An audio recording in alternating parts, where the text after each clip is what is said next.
big Babylonian king from the Bible. You probably know him as the super proud guy who conquered everything. But man, his story goes way deeper than that.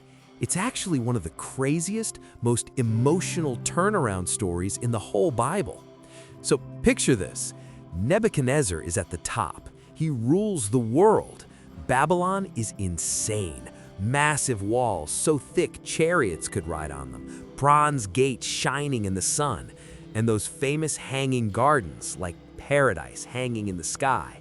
This dude built beauty that still blows people's minds today. But here's the thing. He wasn't just a conqueror. Deep down, he was obsessed with not being forgotten. He feared one thing more than armies or enemies, fading away like he never existed. So he built and built, making everything scream his name. The Bible shows us something sneaky though. Even before God really deals with him publicly, God starts talking to him privately through dreams. Nebuchadnezzar has these wild, disturbing dreams that shake him up at night.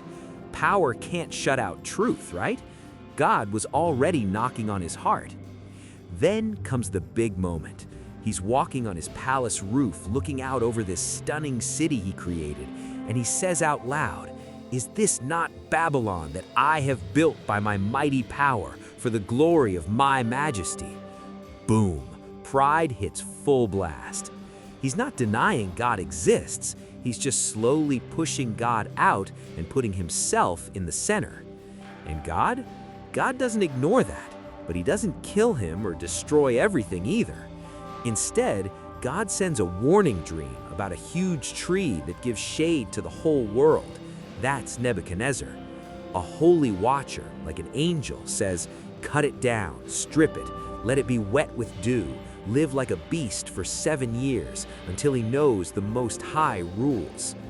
Daniel interprets it and basically begs the king, "Please change your ways, be kind, help the poor, maybe this won't happen." But Nebuchadnezzar, he waits. A whole year passes.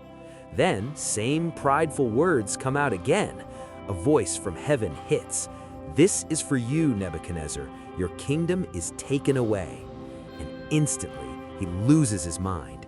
He becomes like an animal, driven out from people, eats grass like an ox, hair grows wild like eagle feathers, nails like bird claws, soaked in dew every night.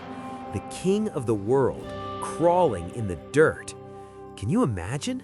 The guy who demanded everyone bow to his golden statue, now living on instinct, no crown, no palace, just survival.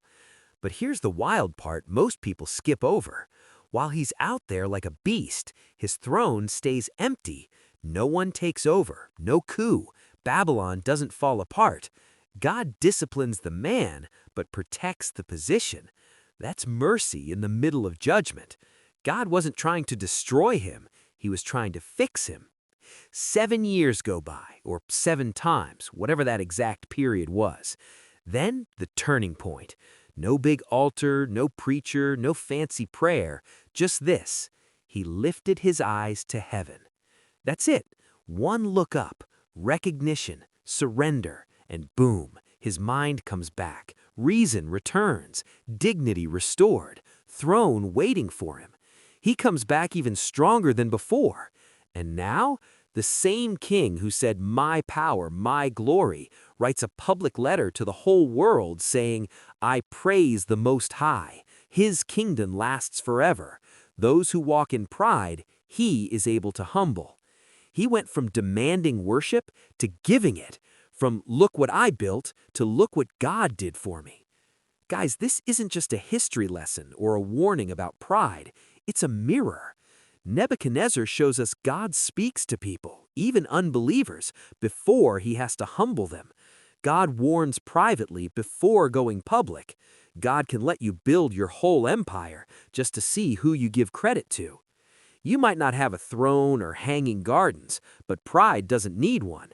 If something you've built is shaking, if your peace is disturbed, if God keeps poking at your confidence, that's not him rejecting you. That's mercy. He's interrupting before you lose everything for real. So the question hangs there, same as it did for the king.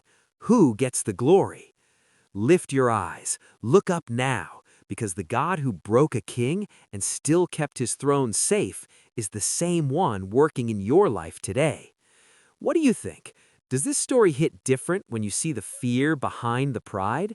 Drop it in the comments, hit like if it spoke to you, subscribe for more Bible stories like this. See you in the next one. Peace.